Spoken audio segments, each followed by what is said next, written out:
Hello and welcome. If you're listening to this, chances are you've felt that familiar sense of dread or confusion that creeps in when you hear the word taxes. For millions of Americans, navigating the landscape of the U.S. tax system feels like trying to solve a complex puzzle without the picture on the box. It's a world filled with forms, acronyms, and rules that can seem overwhelming. But what if you could change that? What if you could approach tax season not with anxiety, but with confidence? This series is designed to be your guide. Our goal is to demystify the core components of your tax return, empowering you with knowledge. We're going to break down the most fundamental concepts, starting with the two most powerful tools available to taxpayers: tax credits and tax deductions. Understanding the difference between these two is not just academic, it's the key to legally minimizing the amount of money you owe the government. Before we dive in, it is absolutely essential to state a very important disclaimer. The information provided in this entire series is for educational and informational purposes only. It is not intended to be, and should not be taken as financial, legal, or tax advice. The United States tax code is incredibly complex and is subject to change. Your personal financial situation is unique. Therefore, we strongly encourage you to consult with a qualified professional, such as a certified public accountant or a licensed tax attorney, for advice tailored to your specific circumstances. This series is a starting point for your education, not a substitute for professional guidance.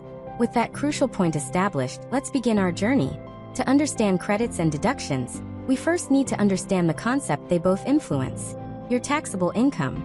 Imagine your total annual earnings, your salary, any freelance income, maybe some investment returns. This is your gross income. It's the entire pot of money you earn throughout the year. But you don't pay taxes on this entire amount. The Internal Revenue Service, or IRS, allows you to make certain adjustments and subtractions to arrive at a lower figure. The final number that the IRS actually uses to calculate your tax bill is called your taxable income.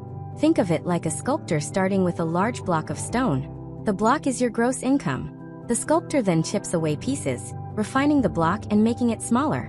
Those chips are your adjustments and deductions. The final, smaller statue is your taxable income. The goal for any taxpayer is to legally and ethically make that final statue as small as possible, because a smaller taxable income generally means a smaller tax bill. This is where tax deductions first enter the picture. A tax deduction is one of the primary tools used to chip away at that block of stone. Simply put, a tax deduction is an expense that you can subtract from your gross income to reduce the amount of income that is subject to tax. Let's use a very basic example. Suppose you have a gross income of $50,000 for the year, and let's say you are eligible for a $2,000 tax deduction. You would subtract that $2,000 from your $50,000. Now, the government will only calculate your tax based on a taxable income of $48,000, not the full $50,000. You have effectively made your taxable income smaller. The value of a deduction depends on your tax bracket. If you are in the 22% tax bracket, a $2,000 deduction would save you $2,000 multiplied by 22%, which equals $440 in taxes. If you were in a higher tax bracket, say 32%, that same $2,000 deduction would save you $640. So a deduction's power is tied to your income level. There are two main ways taxpayers can take deductions. The first and most common is the standard deduction. This is a fixed dollar amount that you can subtract from your income. The amount is determined by Congress and depends on your filing status, whether you're single, married, filing jointly, or head of household. It's the simplest option, requiring no record keeping of individual expenses. The vast majority of American taxpayers use the standard deduction. The second way is through itemized deductions. This involves adding up a list of specific, eligible expenses throughout the year. Common itemized deductions include mortgage interest, state and local taxes, up to a limit, and charitable contributions. You would only choose to itemize if your total of these specific deductions is greater than the standard deduction amount for your filing status. We will explore both of these in much greater detail in a later chapter. For now, just remember the key takeaway. A tax deduction reduces your taxable income. It happens before your tax is calculated. Now let's switch gears to the other powerful tool, the tax credit. If a deduction is about reducing the amount of income the government can tax, a credit is about reducing the actual tax bill itself. This is a critical difference. A tax credit is a dollar-for-dollar reduction of the income tax you owe. Let me repeat that, because it's the most important concept to grasp, dollar for dollar. Let's go back to our simple tax scenario. Imagine your tax has been calculated on your taxable income, and your total tax bill comes out to $5,000. If you are eligible for a $1,000 tax credit, you subtract that $1,000 directly from the $5,000 tax bill. Your new tax bill is now $4,000. You have saved the full $1,000, regardless of your tax bracket.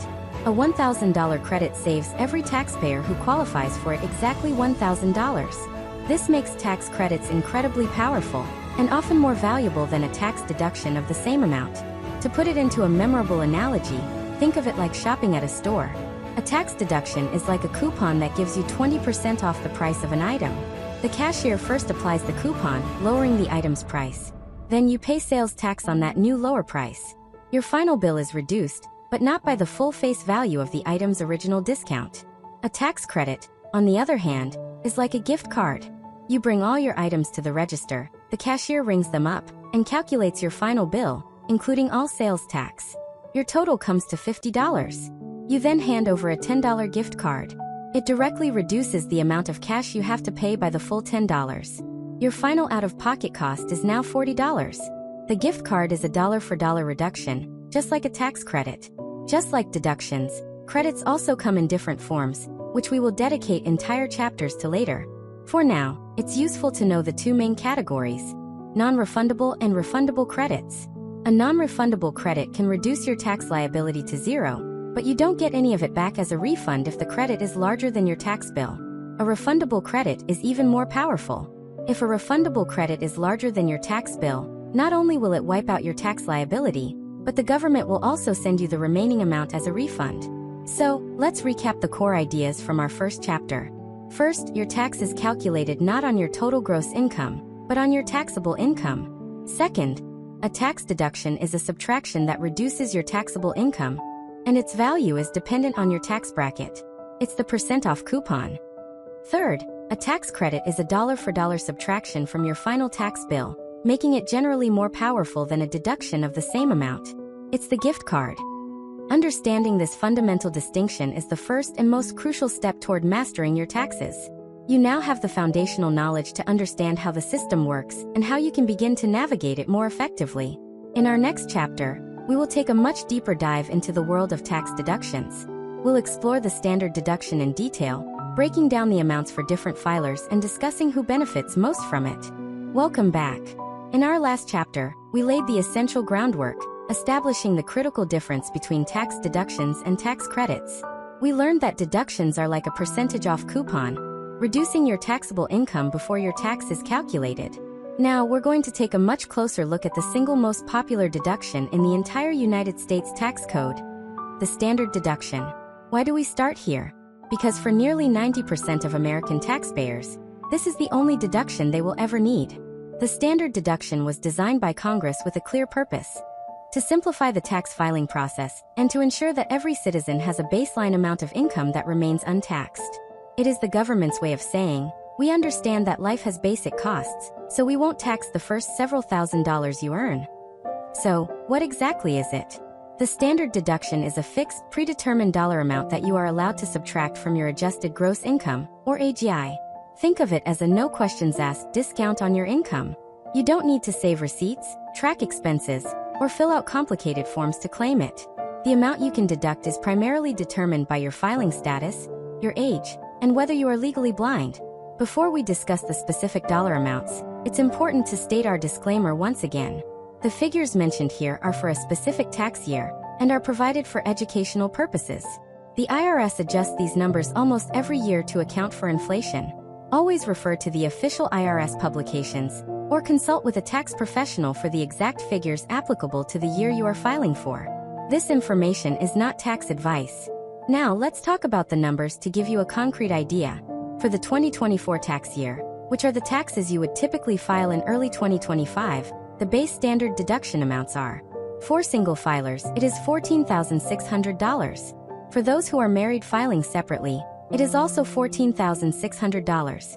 For heads of household, the amount is $21,900. And for those who are married filing jointly, or are a qualifying surviving spouse, the standard deduction is $29,200. As you can see, the amount you get is directly tied to your household situation. But it doesn't stop there. The tax code provides an extra benefit for seniors and the visually impaired. If you are age 65 or older, or if you are legally blind, you are entitled to an additional standard deduction amount. If you are both 65 or older and blind, you can claim this additional amount twice. For the 2024 tax year, this additional amount is $1,950 for filers who are single or head of household.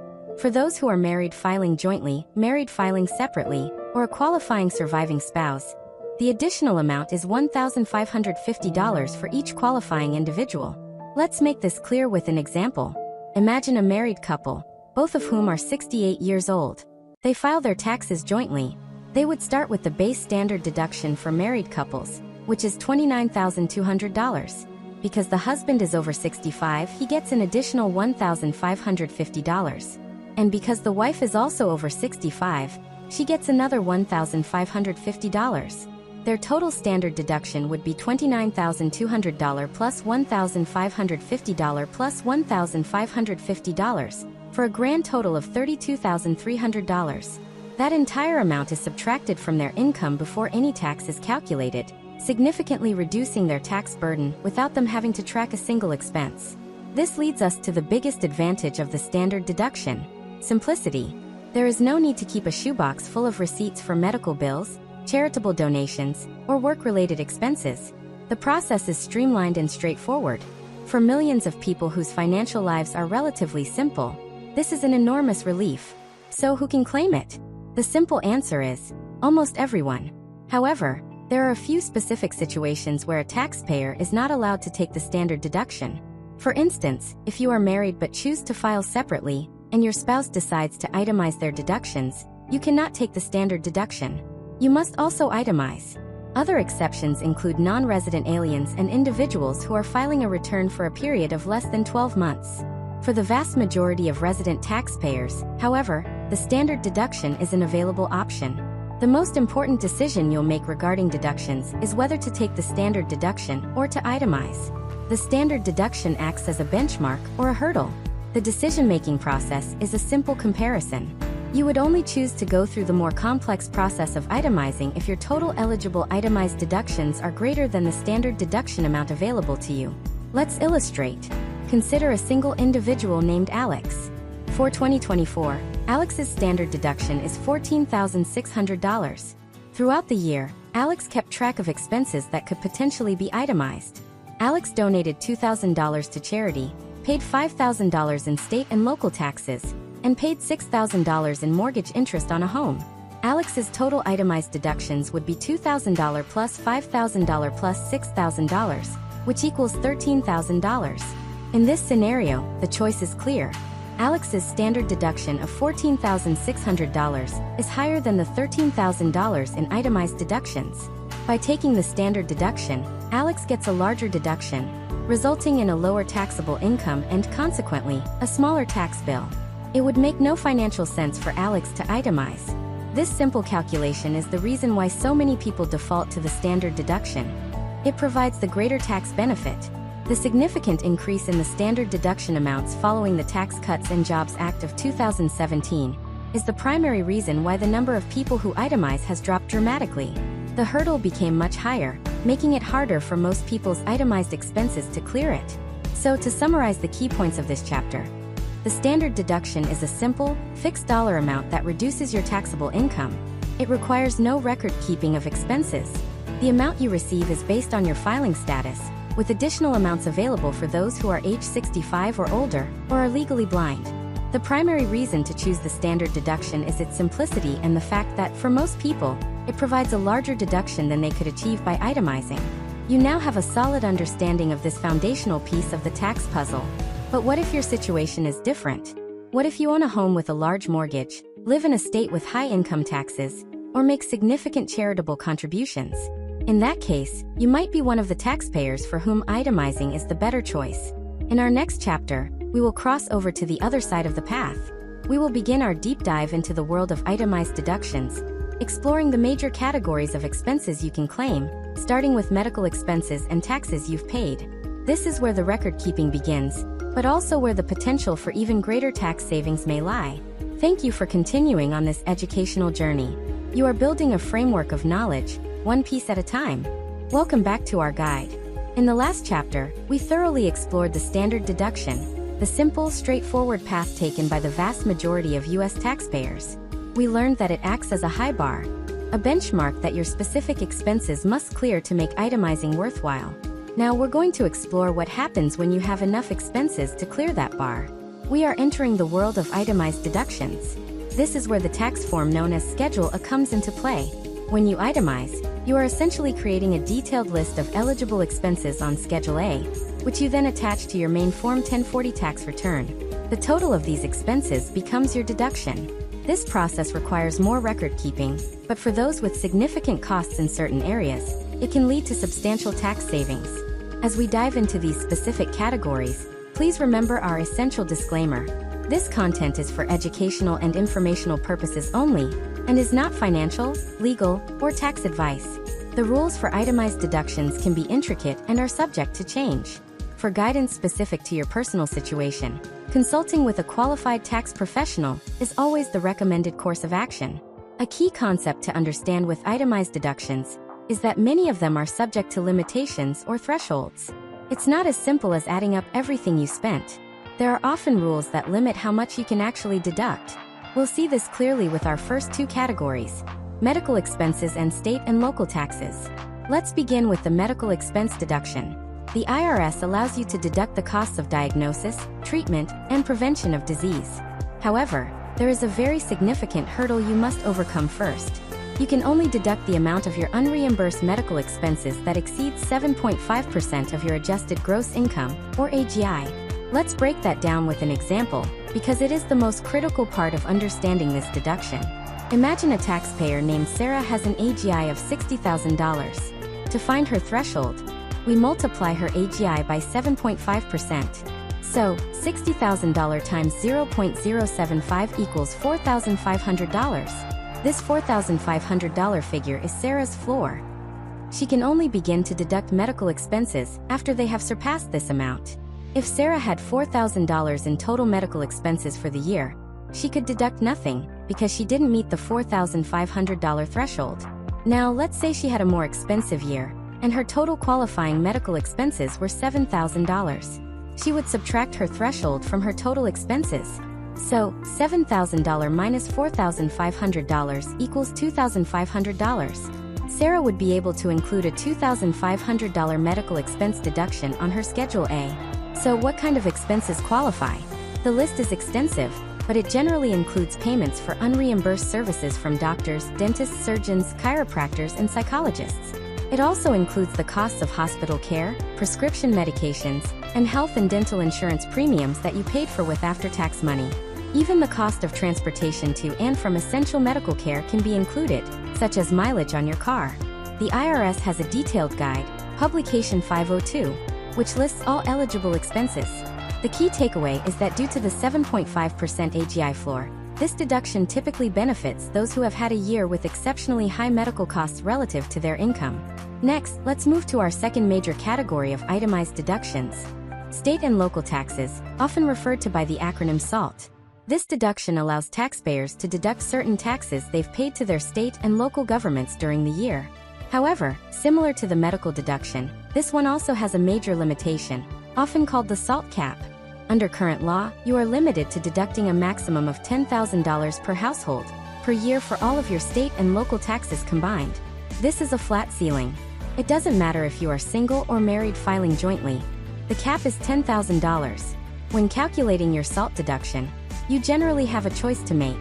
You can choose to deduct either your state and local income taxes or your state and local sales taxes. You cannot deduct both.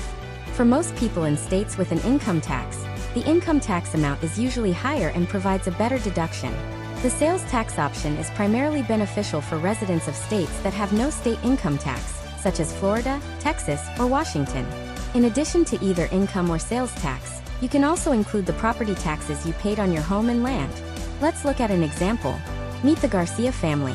They live in a state with a high income tax. During the year, they had $8,000 withheld from their paychecks for state income taxes. They also paid $5,000 in property taxes on their home. Their total state and local taxes paid for the year were $8,000 plus $5,000, which equals $13,000.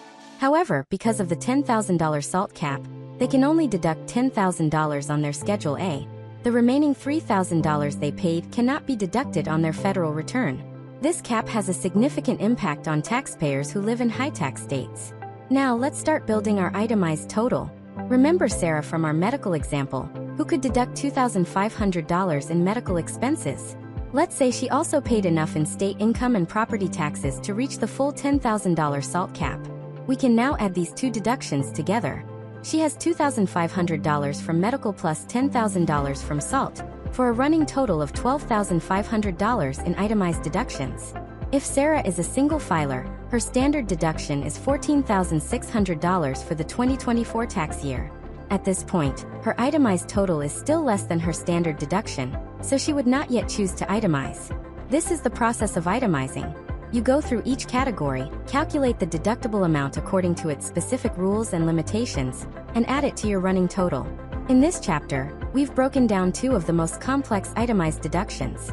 We learned that the medical expense deduction has a 7.5% AGI floor, meaning you only deduct costs above that threshold. And we learned that the state and local tax, or SALT, deduction has a firm $10,000 ceiling per household. In our next chapter, we will continue to build our Schedule A. We'll explore two of the most popular and widely understood deductions: the home mortgage interest deduction and the rules for deducting charitable contributions. These are often the key expenses that push a taxpayer's total over the standard deduction threshold. Thank you for your attention. You are steadily building a comprehensive understanding of how your tax return truly works. Hello and welcome back. In our previous chapter, we began constructing our list of itemized deductions on Schedule A. We navigated the complex rules for medical expenses and state and local taxes, learning about AGI floors and strict dollar caps. We saw our hypothetical taxpayer, Sarah, accumulate $12,500 in deductions, which was still shy of her standard deduction amount. In this chapter, we will explore two of the most significant and common itemized deductions that often push taxpayers over the threshold: home mortgage interest and charitable contributions. Before we delve into these topics, which relate to major financial decisions like homeownership and philanthropy, let's briefly restate our guiding principle. This series is for educational purposes only. The information provided should not be interpreted as financial or tax advice. The tax code is detailed, and your personal situation is unique. We always recommend consulting with a qualified financial advisor or tax professional. Let's begin with one of the most well-known tax benefits in America: the home mortgage interest deduction. This deduction is intended to make homeownership more affordable by allowing you to deduct the interest you pay on a loan secured by your primary residence or a second home. It is crucial to understand that you are deducting the interest portion of your mortgage payment, not the entire payment. Your monthly mortgage payment is typically composed of 4 parts: principal, interest, taxes, and insurance, often called PITI. Only the I for interest is eligible for this specific deduction. At the end of the year, your lender will send you a form called a 1098, which clearly states the total amount of mortgage interest you paid for the year. Like other deductions, this one has important limitations. For mortgages taken out on or before December 15, 2017, the rules were more generous.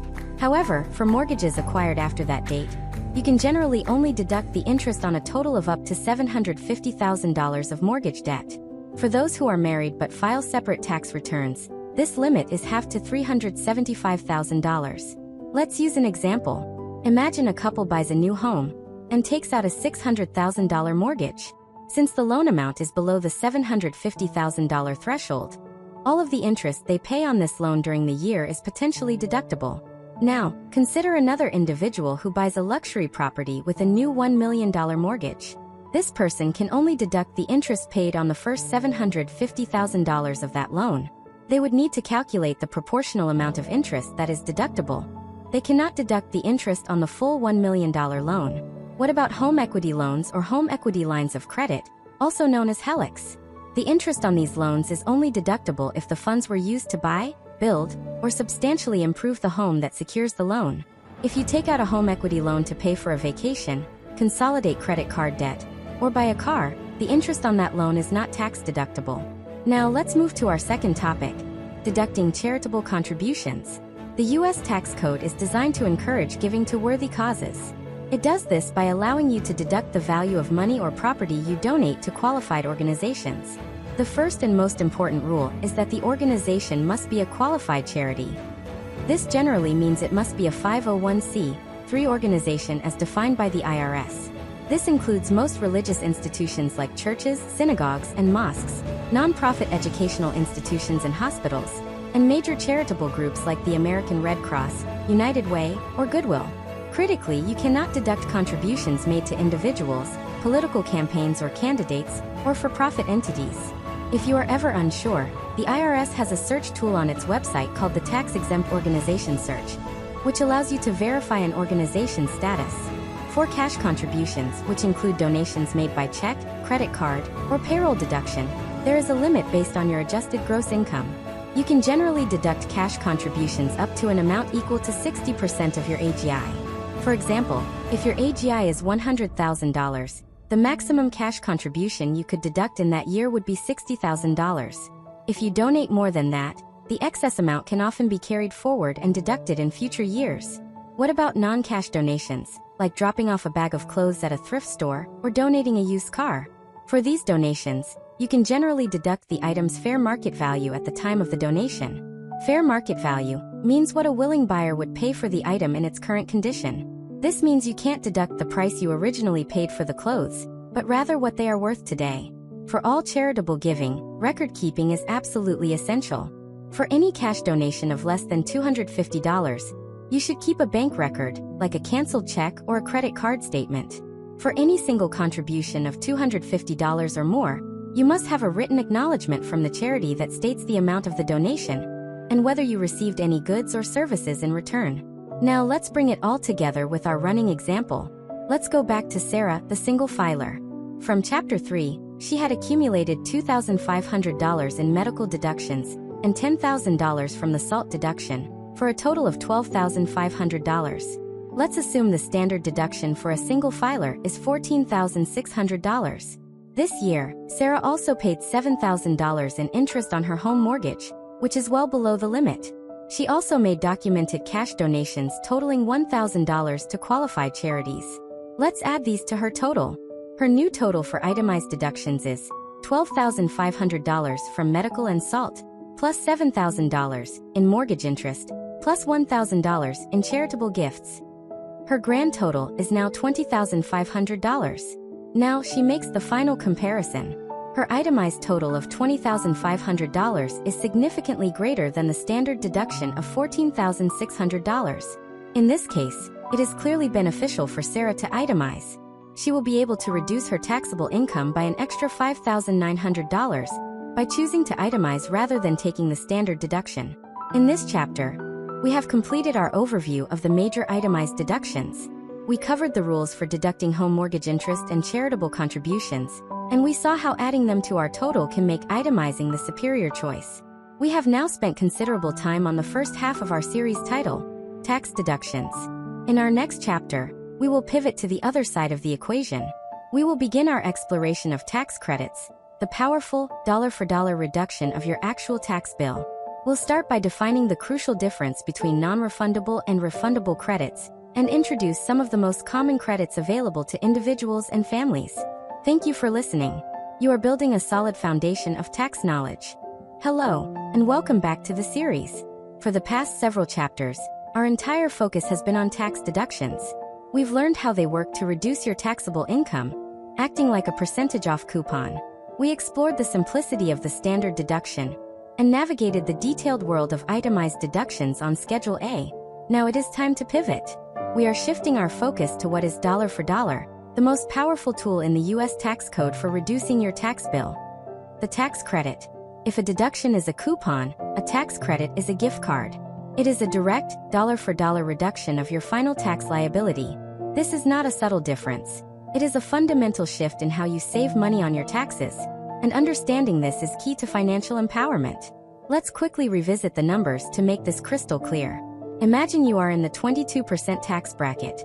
A $1,000 deduction reduces your taxable income by $1,000. The actual cash savings from this would be $1,000 multiplied by your 22% tax rate, which equals $220. Disclaimer.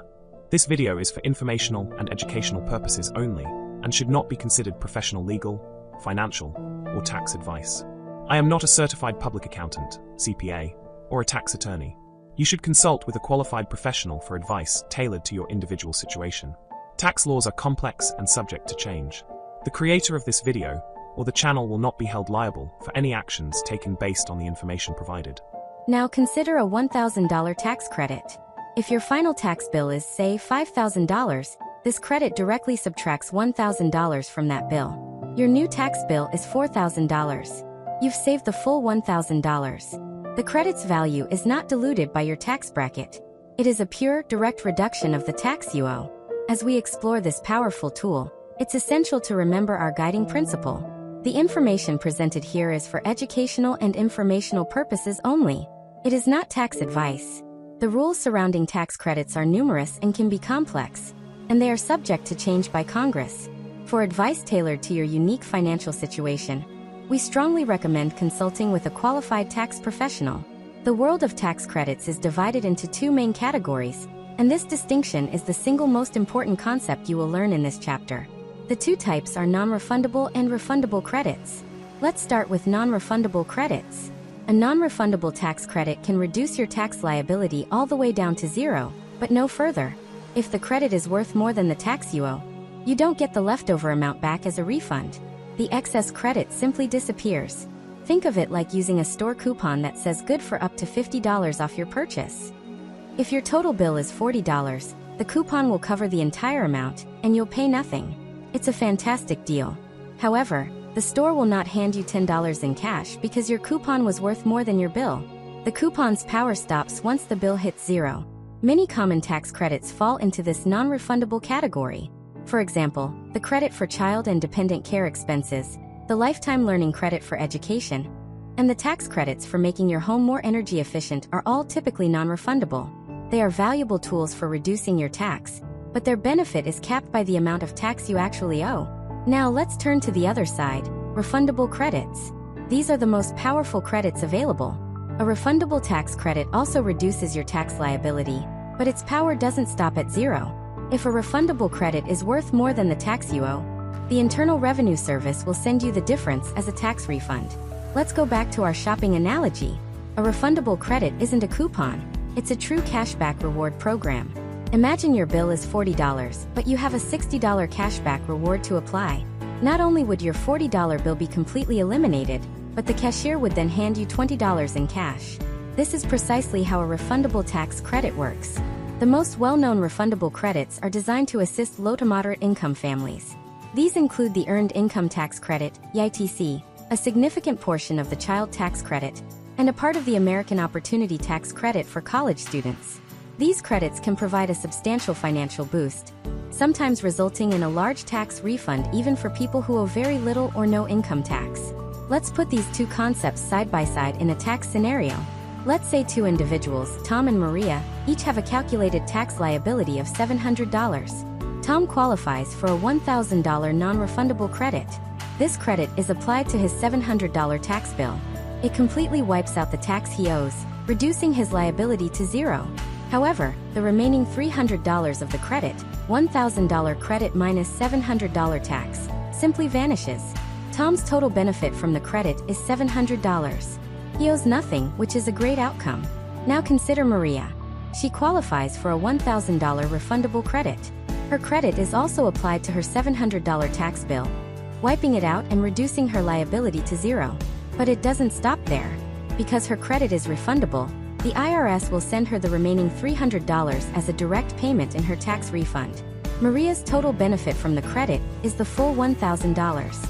As you can clearly see, the refundable nature of a credit can make a world of difference, turning the tax system from a liability into a source of direct financial support for eligible individuals. Over the next several chapters, we will be diving deep into the specifics of the major credits available to U.S. taxpayers. We will explore credits designed to help with the costs of raising a family, such as the Child Tax Credit. We will look at credits that make education more affordable, like the American Opportunity Tax Credit. We will also examine credits that reward saving for retirement and making environmentally friendly home improvements. To recap this chapter's core concepts, we have now officially pivoted from deductions to tax credits. We've reaffirmed that credits are a powerful dollar-for-dollar reduction of your tax bill.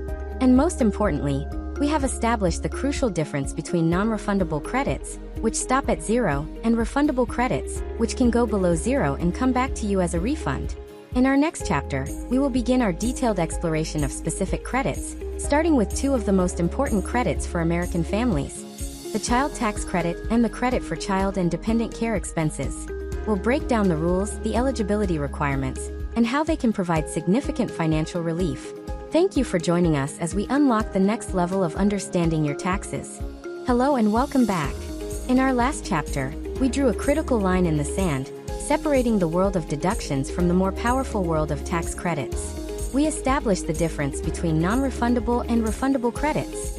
Now we will put that knowledge to work as we begin our deep dive into specific credits, starting with one of the most significant and impactful credits available to American families: the child tax credit, often called the CTC. The purpose of the child tax credit is straightforward: to help taxpayers offset the significant financial cost of raising children. It is a direct reduction of your tax bill, and as we will see, it can even come back to you as a refund if you don't owe any tax. However, before we proceed, a crucial note is in order. The rules and amounts for the child tax credit have been the subject of much legislative debate and have changed several times in recent years. The information and figures provided in this chapter are based on the rules for the 2025 tax year. It is absolutely essential that you consult the official IRS website or a qualified tax professional for the most current regulations for the year you are filing. This chapter is for educational purposes and is not tax advice. So let's start with the big question. How much is the credit worth? For the 2025 tax year, the child tax credit is worth up to $2,000 for each qualifying child. Equally important is its refundable portion. As we learned, a refundable credit can be paid out to you even if you owe zero in taxes. For 2025, up to $1,700 of the child tax credit is refundable for each qualifying child. This refundable part is sometimes referred to as the Additional Child Tax Credit, or ACTC. This feature makes the CTC a powerful tool for providing direct financial support to low and moderate income families. Of course, the key to this credit is the term qualifying child. The IRS has a very specific set of tests that a child must meet for you to claim them for this credit. Let's walk through them one by one. First is the age test. The child must be under the age of 17 at the very end of the tax year. This means that if a child turns 17 on December 31st, they are no longer eligible for the child tax credit for that year. Second is the relationship test. The child must be your son, daughter, stepchild, eligible foster child, brother, sister, stepbrother, stepsister, or a descendant of any of them. This includes your grandchild, niece, or nephew. Third is the residency test. The child must have lived with you for more than half of the year. There are exceptions for temporary absences, like a child being away at school, on vacation, or in the hospital. Fourth is the support test. The child cannot have provided more than half of their own financial support during the year. This ensures the credit goes to the person who is actually bearing the cost of raising the child. Fifth is the citizenship test. The child must be a U.S. citizen, a U.S. national, or a U.S. resident alien. And finally, a critical requirement. The child must have a valid Social Security number issued before the due date of your tax return. An individual taxpayer identification number, or ITIN, will not qualify a child for the CTC. If a child meets all of these tests, they are considered a qualifying child for the purposes of this credit. Now there is another major component to eligibility: your income. The child tax credit is designed to benefit low to middle income families, so there are income limits. If your income is too high, the credit begins to phase out, meaning its value is reduced until it eventually disappears. For the 2025 tax year, this phase-out begins for taxpayers with a modified adjusted gross income of over $400,000 if they are married and filing a joint return, and over $200,000 for all other filing statuses, like single or head of household. Let's put this all together with a clear example. Consider the Miller family, a married couple filing a joint tax return. They have 2 children, ages 9 and 12. Their modified adjusted gross income for the year is $150,000. First, let's check their eligibility. Do the children meet the tests? Yes. They are under 17, they are their children, they lived with them all year, the parents provide all of their support, and they are U.S. citizens with Social Security numbers. Is the parents' income below the limit? Yes. Their $150,000 income is well below the $400,000 threshold for married couples. Since they meet all the requirements, they are eligible for the full credit. They have 2 qualifying children, so they multiply that by the credit amount of $2,000 per child. Their total potential child tax credit is $4,000. Now let's see how it applies. Suppose the Miller's tax liability, calculated from their income, is $5,000. The $4,000 credit is applied directly to this bill, reducing what they owe to just $1,000. But what if their tax liability was only $3,000? The $4,000 credit would first wipe out that $3,000 tax bill, bringing it to zero.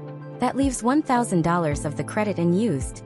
Because up to $1,700 of the credit per child is refundable, the family would receive that remaining $1,000 back from the government as part of their tax refund. To summarize, the child tax credit is a foundational tax benefit for families. For 2025, it's worth up to $2,000 per child, with up to $1,700 of that being refundable. Eligibility depends on a strict set of tests for the child and income limits for the parents. It is often confused with another family-related credit that serves a very different purpose. In our next chapter, we will examine the credit for child and dependent care expenses, which is designed not just for having a child, but for the specific costs of paying for their care so that you can work or look for work. Thank you for continuing on this journey to better understand the U.S. tax system. Hello and welcome back. In our last chapter, we took a comprehensive look at the child tax credit, a powerful credit designed to help families with the general cost of raising a child. Today, we turn our attention to another crucial credit for families, one that is often confused with the CTC, but serves a very different and specific purpose. We're going to explore the credit for child and dependent care expenses. The key difference is right there in the name. This credit is not for having a child. It's for the specific expenses you incur for their care, or the care of another dependent, that enables you to work or actively look for work. Think of it as a tax benefit that helps offset the cost of daycare, after-school programs, or a babysitter. As always, it's important to remember that tax laws are complex. The information in this chapter is for educational purposes and should not be considered tax advice. The definitive guide for this credit is IRS Publication 503, and for specific questions, a tax professional is your best resource. So who is this credit for, and how does it work? To be eligible, you must meet several key tests. First is the qualifying person test. The care expenses you paid must be for a specific individual. This can be your dependent child who was under the age of 13 when the care was provided. It can also be your spouse, or another dependent of any age, who was physically or mentally incapable of caring for themselves and lived with you for more than half the year. This is an important distinction from the child tax credit, as this credit can apply to dependents other than your own young children. Second is the work-related expense test. The costs you claim must have been necessary for you and your spouse if filing jointly to be able to work or look for work. If you paid for a babysitter for a date night, that is not a work-related expense. If you paid that same babysitter so you could work your evening shift, that expense would qualify. Third is the earned income test. You and your spouse, if married, must have earned income during the year. Earned income includes wages, salaries, tips, and net earnings from self-employment. There are special exceptions to this rule. For instance, if one spouse did not have earned income but was a full-time student for at least 5 months of the year, or was physically or mentally unable to care for themselves, the IRS considers them to have earned a nominal amount of income for each month, allowing the working spouse to potentially claim the credit. Now let's talk about the calculation, which is a multi-step process. First, you determine your total work-related expenses. This can include fees for daycare centers, nursery schools, after-school programs, and even summer day camps. It does not include the cost of overnight camps or tuition for kindergarten and higher grades. For the 2025 tax year, there is a limit on the amount of expenses you can use in the calculation. You can count up to $3,000 in expenses for one qualifying person, or up to $6,000 for 2 or more qualifying persons, regardless of how much you actually spent. Second, your usable expenses are also limited by your earned income. Specifically, the expenses you count cannot be more than the income of the lower-earning spouse. For example, if a married couple spent $6,000 on care, but one spouse only earned $4,000 during the year, they can only use $4,000 of their expenses in the calculation. Third, you calculate the credit itself. The credit is a percentage of your allowable expenses. That percentage is determined by your adjusted gross income, AGI, and it operates on a sliding scale. For 2025, the percentage ranges from a high of 35% for taxpayers with an AGI of $15,000 or less, down to a minimum of 20% for taxpayers with an AGI of over $43,000. Finally, and this is a crucial point of distinction, the credit for child and dependent care expenses is non-refundable. As we learned in Chapter 5, this means it can reduce your tax liability to zero, but you will not get any of it back as a refund if the credit is larger than the tax you owe. Let's walk through a complete example.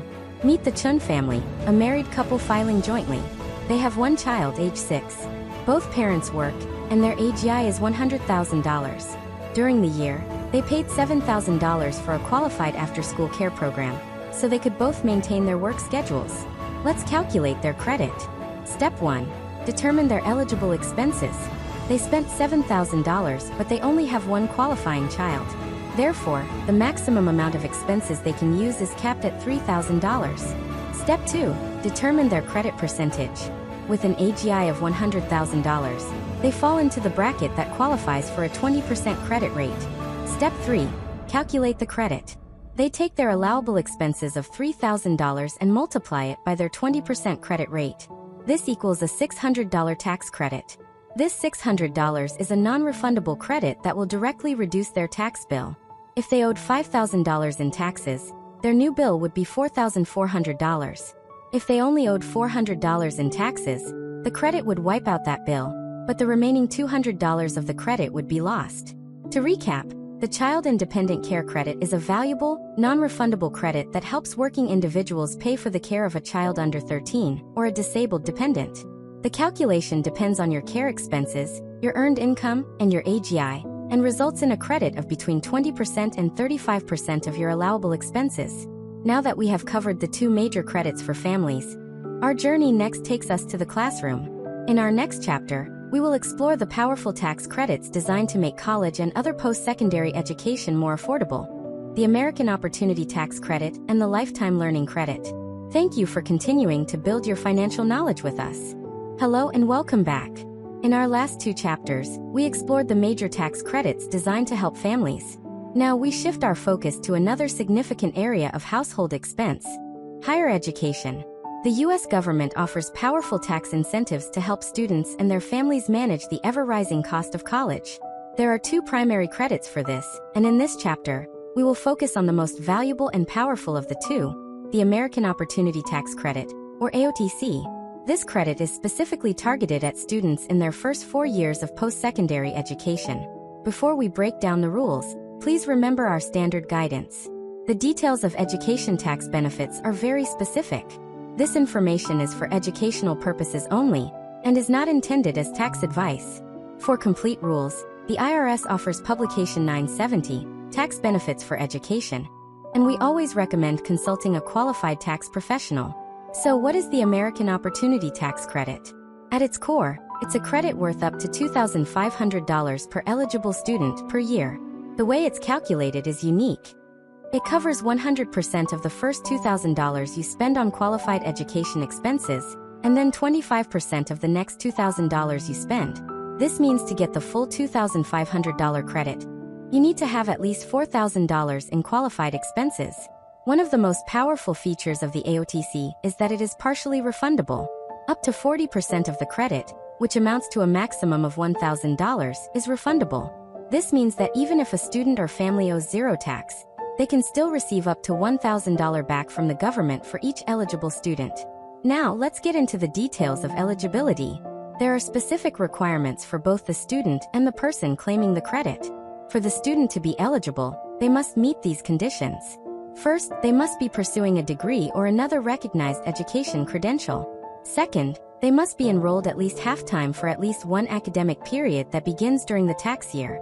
Third, and this is a critical rule, the student must not have finished the first 4 years of higher education at the beginning of the tax year.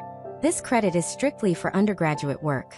And fourth, the student must not have a felony drug conviction at the end of the tax year.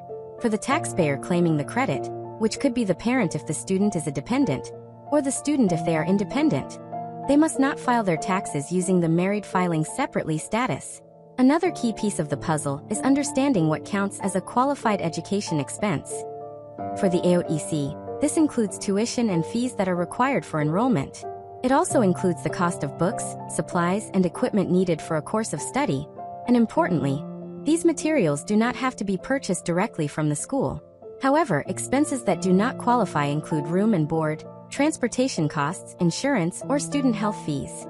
Finally, like most credits designed to help middle-income Americans, the AOTC has income limitations. For the 2025 tax year, the credit begins to phase out for taxpayers with a modified adjusted gross income, or MAGI, above $80,000 for single filers, and above $160,000 for those who are married and filing a joint return. The credit is completely unavailable for single filers with a MAGI of $90,000 or more, or for joint filers with a MAGI of $180,000 or more. Let's walk through a complete example to see how this works in practice. Consider the Washington family.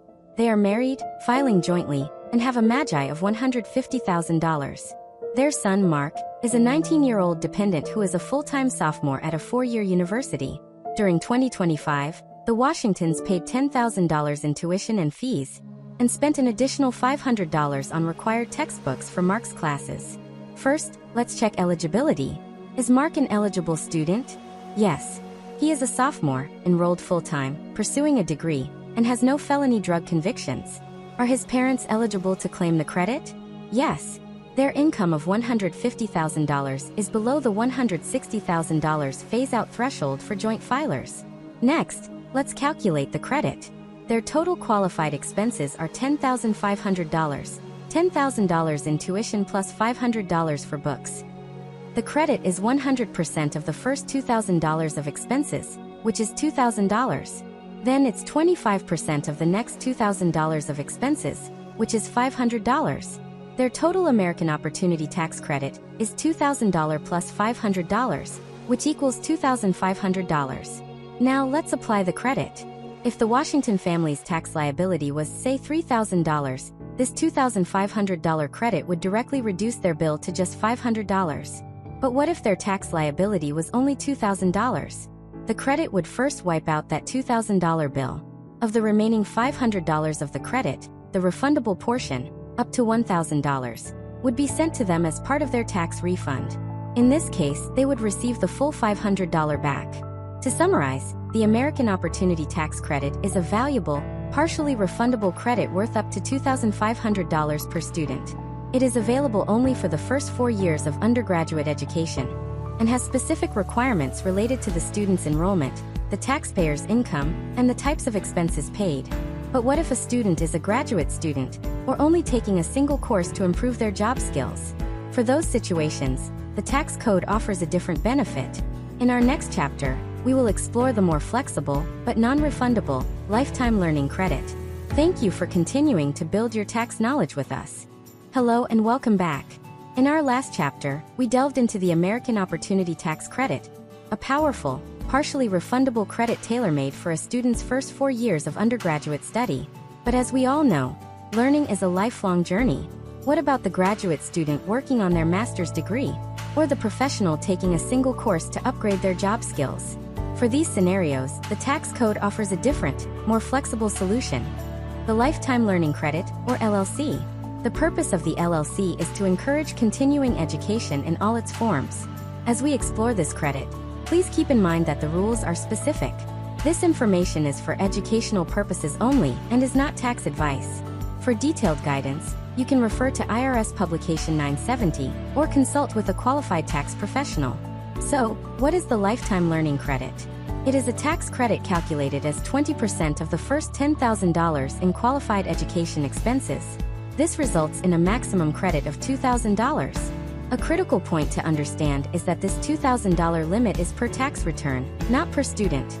So, even if you are paying tuition for 3 different people in your household, the maximum LLC you can claim on your single tax return is $2,000. Another defining feature is that the Lifetime Learning Credit is non-refundable. This is a major difference from the AOTC. A non-refundable credit can reduce your tax liability to zero, but if the credit is larger than the tax you owe, you do not get the excess amount back as a refund. The best way to understand the LLC is to compare it directly to the AOTC we discussed in the last chapter. First, the years of study. The AOTC is limited to the first 4 years of college. The LLC, as its name implies, has no limit on the number of years it can be claimed. Second, enrollment status. The AOTC requires a student to be enrolled at least half-time.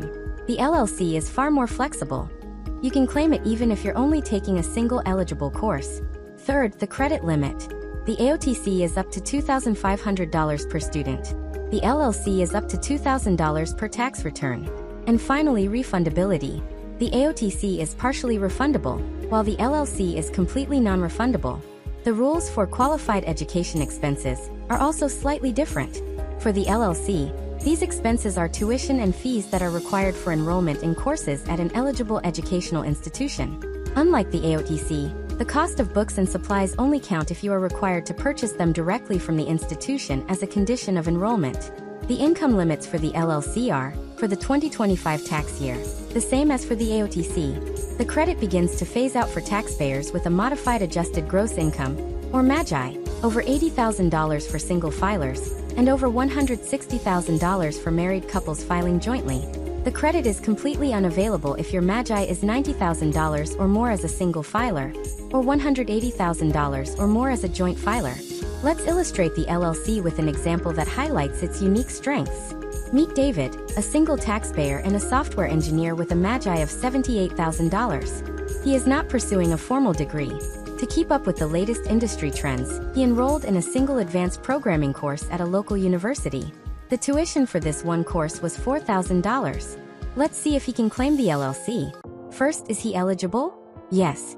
He is taking a course to acquire and improve his job skills, and his income of $78,000 is below the $80,000 phase-out threshold for single filers. Next, let's calculate the credit. His qualified expense is the $4,000 in tuition. The credit is 20% of this amount. So, 20% of $4,000 is $800. David is eligible for an $800 non-refundable tax credit. If his tax liability for the year was, for example, $5,000, this credit would reduce it to $4,200. If his tax liability was only $500, the credit would reduce it to zero, but the remaining $300 of the credit would be lost because it is non-refundable. A final, important rule. You cannot claim both the AOTC and the LLC for the same student in the same year. If a student is eligible for both credits, for example a college sophomore, you must choose which one to claim.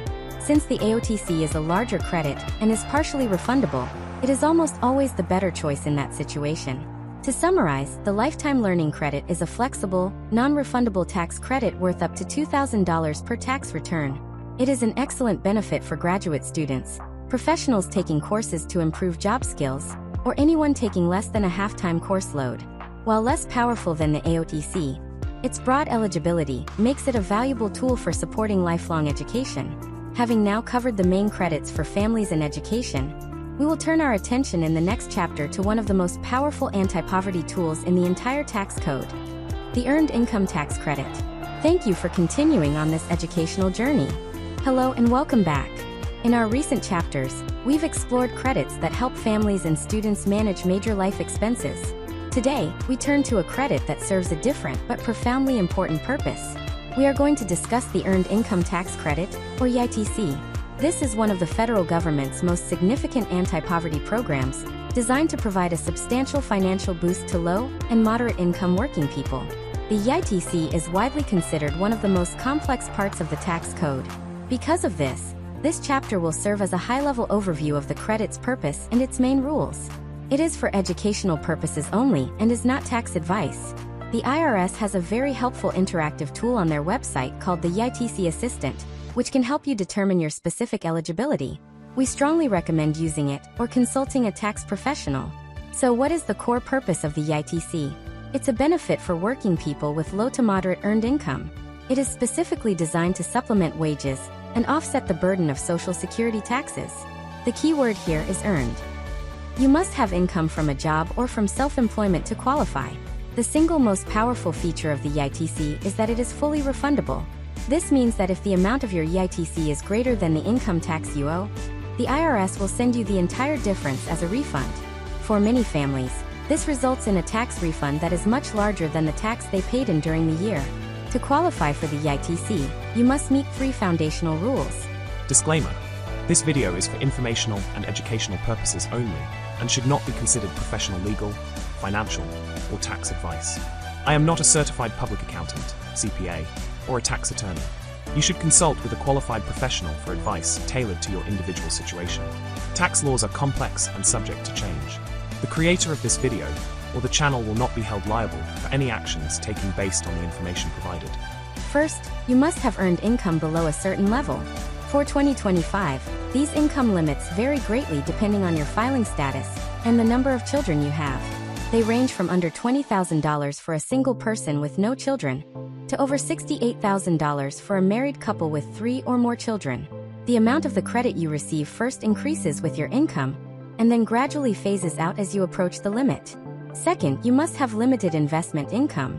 For the 2025 tax year, your investment income, which includes things like interest from a savings account, dividends from stocks, and capital gains, must be $11,950 or less. If your investment income exceeds this cap, you are not eligible for the EITC, no matter how low your earned income is. Third, you must be a U.S. citizen or a resident alien for the whole year and have a valid Social Security number that is valid for employment. This requirement also applies to your spouse and any qualifying child you claim for the credit. Beyond these basic rules, eligibility for the EITC is generally considered in 2 different scenarios: taxpayers with a qualifying child and taxpayers without one. Let's first look at taxpayers with a qualifying child. The rules for a qualifying child for the EITC are similar to the child tax credit, but with a more generous age limit. For the EITC, a qualifying child must be under the age of 19 or under the age of 24 if they are a full-time student. There is no age limit for a child who is permanently and totally disabled. The value of the EITC grows significantly with the number of children you have, up to a maximum of 3. For the 2025 tax year, the maximum credit for a family with 1 child is about $4,300. For a family with 2 children, it's over $7,100. And for a family with 3 or more children, the maximum credit is over $8,000. These are incredibly substantial amounts. Now let's look at the second scenario: taxpayers without a qualifying child. This is a part of the credit that is often overlooked. To qualify, you must be between the ages of 25 and 64 at the end of the tax year, live in the U.S. for more than half the year, and you cannot be claimed as a dependent on someone else's tax return. For 2025, the maximum credit for an eligible worker with no children is about $650. While much smaller, it is still a valuable, fully refundable credit. Let's use a quick example to illustrate the power of the EITC. Imagine a single parent who files as head of household. They have 2 children, ages 8 and 10. They work at a local business and have an earned income of $40,000 for the year with no investment income. First, they are clearly eligible. They have earned income well within the limit for a head of household with 2 children. Their children meet the qualifying rules. Based on their income level and 2 children, they would be eligible for a very large EITC, likely in the thousands of dollars. Let's say their income tax liability is calculated to be $800. If their EITC calculates to $5,000, the credit would first wipe out the $800 they owe, and the remaining $4,200 would be sent to them as a cash refund. To summarize, the Earned Income Tax Credit is a major, fully refundable tax credit for low and moderate income working Americans. Eligibility is primarily based on your earned income and the number of qualifying children. It is one of the most valuable credits available, but its rules are complex, making it essential to use IRS resources or professional help to ensure you claim it correctly if you are eligible. The tax code uses credits to influence all sorts of behavior, from supporting families to encouraging education. In our next chapter, we'll see how it's used to promote green energy, as we explore the tax credits available for energy-efficient home improvements and for purchasing clean vehicles. Thank you for continuing to build your financial knowledge. Hello and welcome back. So far in our journey, we've explored tax credits that support families, students, and working people. Now we turn our attention to how the tax code encourages environmental responsibility. The government offers a range of valuable incentives for taxpayers who invest in green technology. In this chapter, we'll explore the credits for making your home more energy efficient and for purchasing a clean vehicle. It is especially important with these credits to state our disclaimer. The rules for energy tax credits involve very specific technical requirements, and the lists of qualifying products and vehicles can change frequently. This information is a general overview for educational purposes and is not tax advice. Before making any purchase, It is absolutely essential to check the latest guidance from the IRS and official government resources like the Department of Energy's website, energystar.gov. Let's begin with the credits for your home, which are broken into two main categories. First is the Energy Efficient Home Improvement Credit. This credit is designed to help homeowners with the cost of smaller, common-sense energy upgrades. For 2025, you can claim a credit for 30% of the cost of these improvements, up to a maximum total credit of $1,200 per year. There are also specific limits for certain types of upgrades. For instance, the credit for new energy-efficient windows is capped at $600 per year, and the credit for new exterior doors is capped at $250 per door, with a total door limit of $500. You can also claim a credit of up to $150 for a home energy audit. Other qualifying improvements include things like adding insulation or upgrading to a more efficient central air conditioner. A special, higher limit of up to $2,000 is available for installing certain high-efficiency heat pumps, biomass stoves, or boilers. This credit is for improvements to your main home, and it must be an existing home, not a new construction. The second, more powerful home credit is the Residential Clean Energy Credit. This is for much larger investments in renewable energy. For 2025, this credit is equal to 30% of the total cost of purchasing and installing a qualifying system. The most powerful feature of this credit is that, for most types of installations, there is no annual dollar limit. Qualifying systems include solar panels to generate electricity, solar water heaters, geothermal heat pumps, and importantly, new battery storage technology with a capacity of 3 kilowatt-hours or more. This credit can be used for your primary or secondary residence, and can be applied to new homes as well as existing ones. Now let's switch gears from the home to the highway and discuss the Clean Vehicle Credit. This is one of the most talked about, and also one of the most complex, tax credits available. It provides an incentive of up to $7,500 for the purchase of a new, qualified clean vehicle, such as an electric or plug-in hybrid car. To claim this credit, you, the buyer, and the vehicle itself must clear several very strict hurdles. First, there is an income limit for the buyer. To qualify, your modified adjusted gross income cannot exceed $300,000 for a married couple filing jointly, $225,000 for a head of household, or $150,000 for a single filer. Second, there is a price limit on the vehicle. The manufacturer's suggested retail price, or MSRP, cannot be more than $80,000 for vans, SUVs, and pickup trucks, or $55,000 for all other vehicles like sedans. If the sticker price is even $1 over the limit, the vehicle is ineligible. Third, and most complex, are the manufacturing requirements. To get the full $7,500, the vehicle must meet two separate sourcing requirements. One for its battery components and another for the critical minerals used in the battery.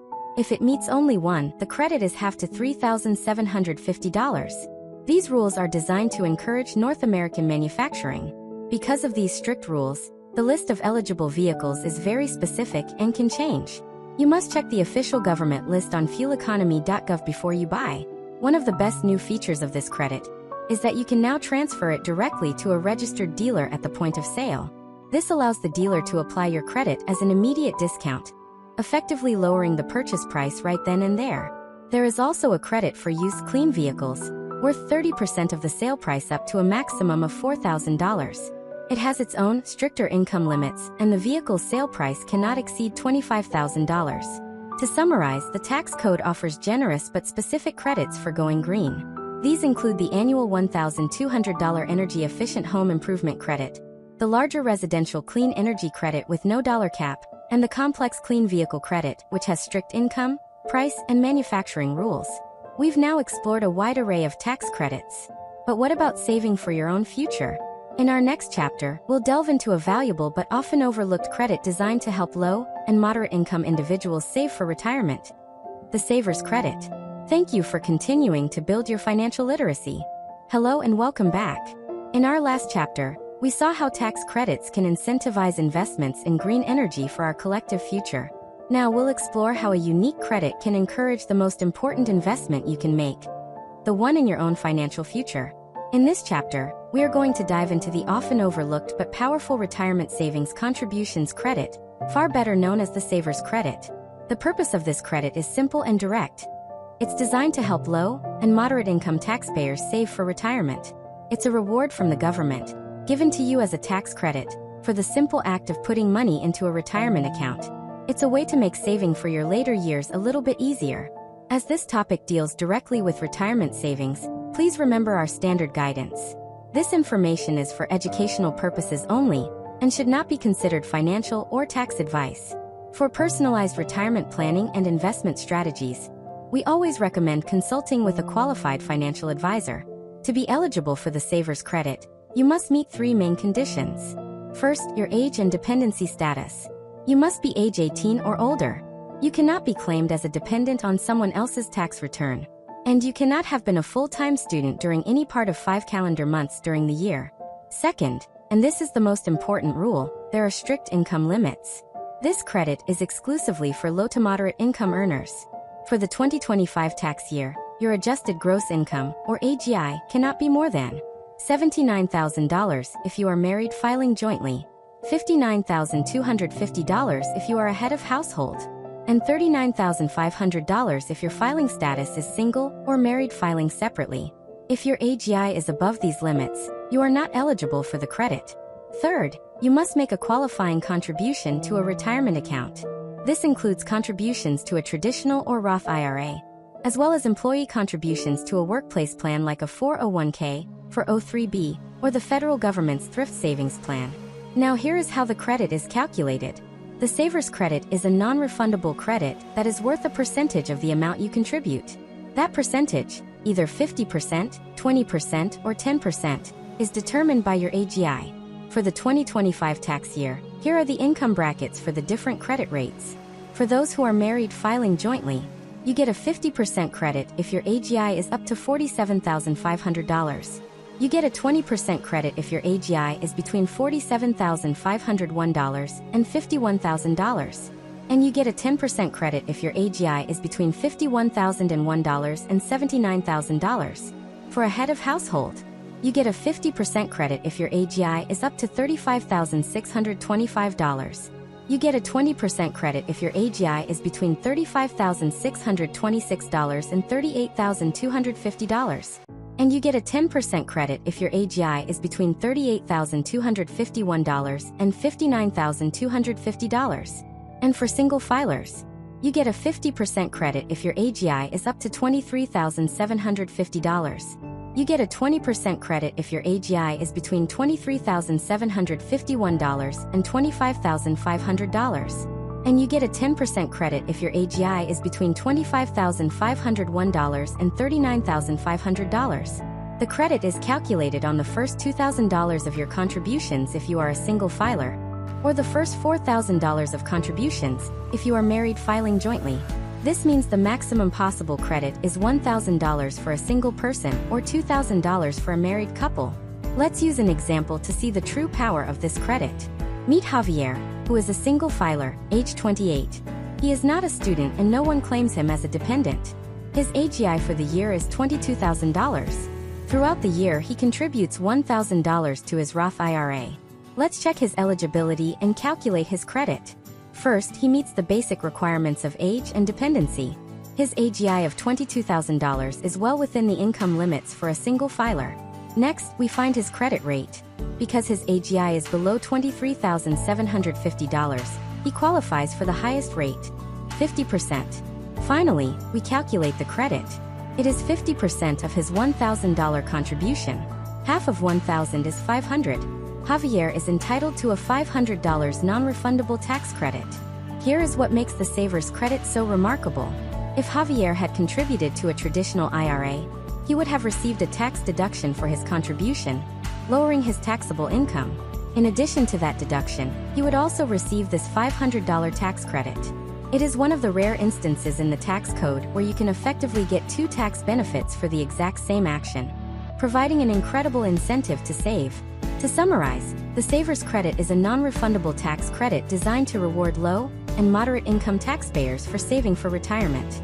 Your eligibility depends on your age, student status, and strict AGI limits. The credit is worth 10%, 20%, or 50% of the first few $1,000s you save. We have now covered the major deductions and a wide variety of credits. But how do you put all this knowledge into practice? In our next chapter, we'll discuss the practical side of taxes. choosing a filing status, understanding key forms, and the critical importance of good record keeping. Thank you for investing in your financial education. Hello and welcome back. Over the past 12 chapters, we have carefully dissected the building blocks of the U.S. tax system. We've contrasted deductions that lower your income with credits that slash your tax bill. We've explored benefits for families, students, homeowners, and savers. Now it's time to zoom out and look at the practical framework that holds all of these pieces together. In this chapter, we'll cover the essential mechanics of filing your return, choosing your filing status, understanding the key forms, and the absolute necessity of good record keeping. As we discuss the procedures of filing, please remember that this is a general guide for educational purposes and not tax advice. Your personal circumstances dictate the best course of action, and using reputable tax software or consulting with a tax professional is always a wise decision. The very first decision you make when you prepare your tax return, and one of the most important, is choosing your filing status. This status is critical because it determines the amount of your standard deduction, the tax brackets your income will fall into, and your eligibility for many of the credits and deductions we've discussed. There are 5 main filing statuses. First is single. This is for unmarried individuals who do not qualify for any other status. Second is married filing jointly. This is for married couples who choose to combine their incomes and deductions on a single tax return. For the vast majority of married couples, this status results in the lowest tax liability. Third is married filing separately. This is an option where each spouse files their own individual return. This is uncommon, as it often leads to a higher combined tax bill and makes you ineligible for many valuable tax benefits, including the education credits and the earned income tax credit. Fourth is head of household. This status provides a larger standard deduction and more favorable tax brackets than the single status. To qualify, you must be unmarried and pay for more than half of the costs of keeping up a home for yourself and a qualifying person, such as a child or a dependent relative, who lived with you for more than half the year. Finally, there is qualifying surviving spouse. If your spouse has passed away, this status allows you to use the favorable married filing jointly tax rates and standard deduction for up to 2 years after their death, provided you have a dependent child and have not remarried. Once you've determined your filing status, you'll report all your financial information on the centerpiece of the tax system, Form 1040, the U.S. Individual Income Tax Return. This is the main document where you list your income, subtract your deductions, calculate your tax, and claim your credits. Often, you will need to attach additional forms called schedules to your Form 1040 to provide more detail. For example, if you itemize, you will fill out Schedule A, where you list your medical expenses, state and local taxes, and mortgage interest. If you are self-employed, you will use Schedule C to report your business income and expenses. The information you need to fill out these forms comes from other documents you receive throughout the year. Your employer will send you a Form W-2 showing your wages and the taxes that were withheld. If you did freelance work, you might receive a Form 1099 NEC. If you have a savings account or investments, you'll get a Form 1099 INT for interest or a 1099 DIV for dividends. Your mortgage lender will send you a Form 1098 showing the interest you paid. This brings us to the golden rule that underpins the entire tax system: good record keeping. The Internal Revenue Service operates on the principle that the burden of proof is on the taxpayer. You are only entitled to the deductions and credits that you can substantiate with records. So what should you keep? You need a record of all your income, including W-2s and 1099s. For your expenses, you should keep any document that supports a deduction or credit you claim. This includes receipts and written acknowledgments for charitable donations, statements detailing your property taxes, your Form 1098 for mortgage interest, and receipts for any business expenses or qualifying educational costs. It's also wise to keep records of major life events like marriage, birth, or divorce, as these documents support your filing status and dependent claims. How long should you keep these records? The general rule from the IRS is to keep your tax records for at least 3 years from the date you filed your return. This is the typical period during which the IRS can audit your return. It's a good practice to have a dedicated folder, either physical or digital, for each tax year. Scanned copies and digital photos of receipts are perfectly acceptable and are often much easier to organize and store. To summarize this chapter, the practical process of filing your taxes begins with choosing the correct filing status. All of your information is then consolidated onto Form 1040, supported by various schedules and data from informational forms like the W-2. The foundation that makes all of this possible is diligent and organized record-keeping, with documents generally kept for a minimum of 3 years. We've covered the core tax system and its practical application. But what about unique financial situations? In our next chapter, we'll touch on a few special topics, including the tax implications of being self-employed and how capital gains from your investments are taxed. Thank you for continuing on this path to mastering your taxes. Hello and welcome back. Throughout this series, we have focused on the tax situations that apply to most traditional employees. But the modern economy is diverse. Many people work for themselves or earn income through investments. In this chapter, we will address two special but common topics: the tax implications of being self-employed and how the profits from your investments, known as capital gains, are taxed. As we are discussing complex financial topics, it is crucial to restate our core principle. This content is for educational purposes only and should not be considered tax or financial advice. The rules for self-employment and investment income are detailed, and consulting with a qualified tax or financial professional is highly recommended. Let's begin with self-employment tax. If you are a freelancer, an independent contractor, or a small business owner, you are considered self-employed by the IRS. While employees have Social Security and Medicare taxes automatically withheld from their paychecks, self-employed individuals are responsible for paying these taxes themselves. This is known as the self-employment tax. The self-employment tax rate is 15.3%. This rate is composed of two parts: 12.4% for Social Security and 2.9% for Medicare. For 2025, the 12.4% Social Security portion only applies to the first $176,100 of your net earnings from self-employment. However, the 2.9% Medicare tax applies to all of your net earnings, with no income limit. Generally, you must pay self-employment tax if your net earnings from self-employment are $400 or more. To calculate this tax, you first determine your net earnings, which is your business income minus your ordinary and necessary business expenses. You then take 92.35% of that amount to find the portion that is subject to self-employment tax, which you report on Schedule SE. A key benefit for self-employed individuals is that you get to deduct 1/2 of your self-employment tax bill from your income. This is an above-the-line deduction, meaning you can take it even if you don't itemize. Because no taxes are being withheld from your income during the year, self-employed individuals are usually required to pay estimated taxes. These are quarterly payments made directly to the IRS to cover your expected income tax and self-employment tax liability. This prevents you from having a massive tax bill and potential underpayment penalties when you file your annual return. Now let's switch gears to capital gains tax. This is the tax you pay on the profit you make from selling an asset, such as stocks, bonds, or real estate. The profit itself is the capital gain. The amount of tax you pay on that gain depends entirely on how long you held the asset before you sold it. This brings us to a critical distinction: short-term versus long-term capital gains. A short-term capital gain comes from selling an asset that you own for 1 year or less. Short-term gains are taxed at your ordinary income tax rates. This means they are added to your other income, like your salary, and taxed at your regular tax bracket, which could be as high as 37%. A long-term capital gain comes from selling an asset that you own for more than 1 year. The tax system provides a significant incentive for long-term investment by taxing these gains at much lower, preferential rates. For 2025, there are 3 tax rates for long-term capital gains: 0%, 15%, and 20%. The rate you pay depends on your total taxable income. You will pay a 0% tax rate on your long-term capital gains if your 2025 taxable income is up to $48,350 for a single filer, or up to $96,700 for a married couple filing jointly. You will pay a 15% tax rate if your income is above those thresholds, up to $533,400 for a single filer, or up to $600,050 for a married couple.